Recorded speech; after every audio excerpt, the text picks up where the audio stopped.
Congolaises, Congolais, mes chers compatriotes, en ce 30 juin 2025, nous commémorons le 65e anniversaire de l'indépendance de notre pays.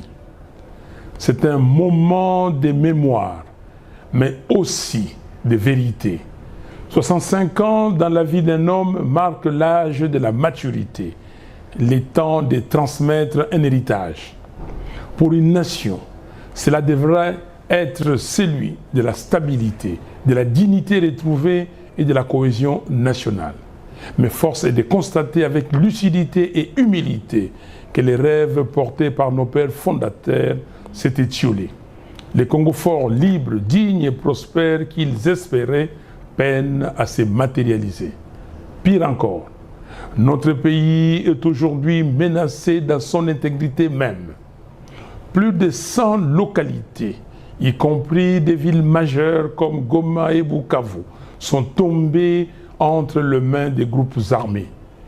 Le M23 et l'AFC, avec le soutien du Rwanda, terrorisent nos provinces du Kivu.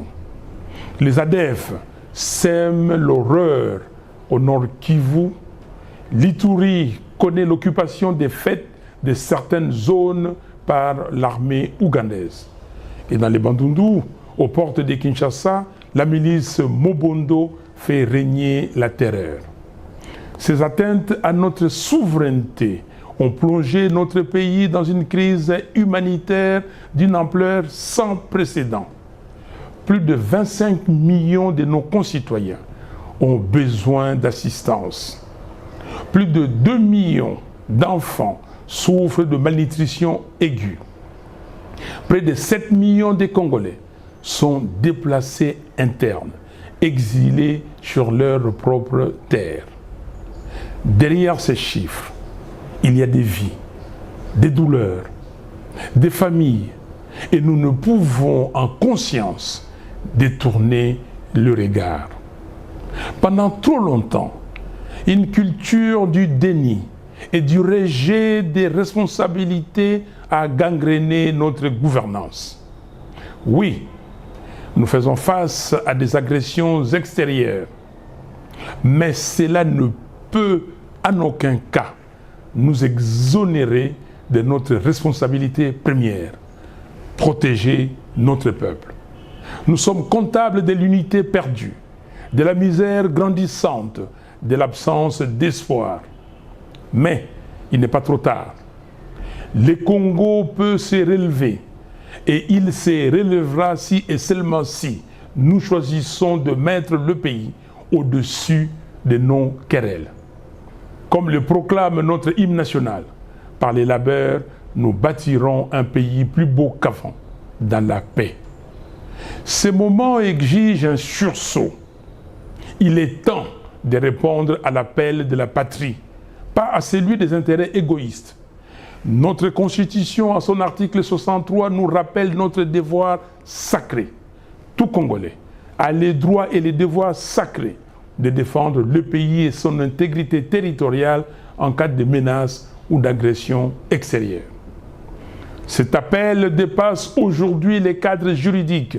C'est une exigence morale, un impératif historique. Alors que notre pays vient de signer un accord de paix sous la médiation des États-Unis, nous prenons acte de la dynamique positive qu'il peut enclencher. Cet accord, bien que perfectible, peut représenter une opportunité de faire taire les armes et de créer les conditions d'un apaisement durable.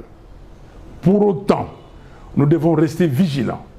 Aucune signature ne saurait remplacer la volonté résolue d'un peuple à défendre sa terre, à reconstruire ses institutions et à tenir debout. Nous appelons nos partenaires internationaux à faire respecter la résolution 2773 du Conseil de sécurité des Nations Unies, à régler la question des FDLR qui ne doit pas être indéfiniment imputée au Congo et à nommer les choses avec clarté. L'agression que subit la RDC ne peut être maquillée sous l'expression des mesures de défense.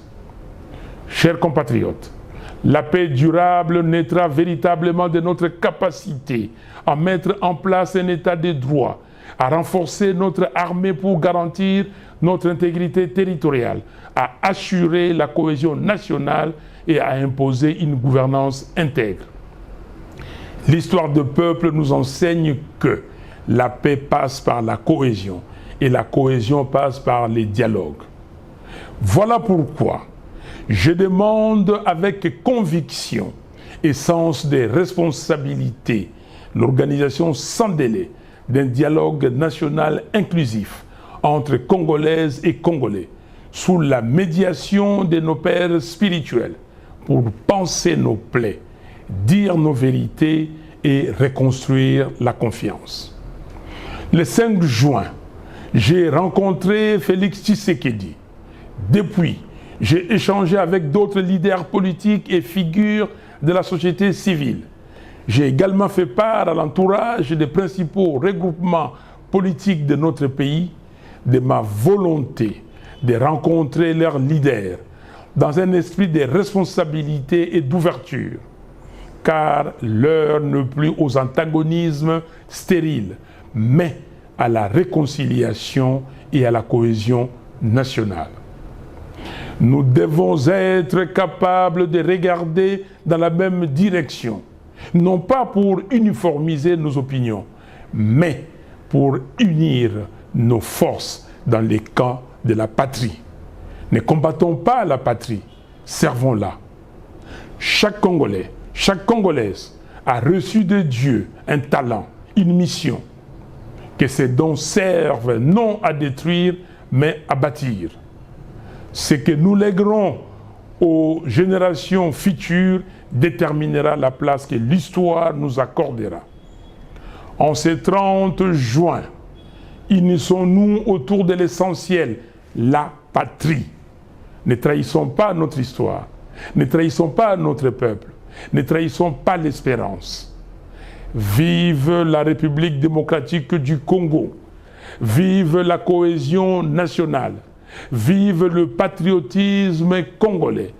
Que Dieu bénisse le Congo et son vaillant peuple. Je vous remercie.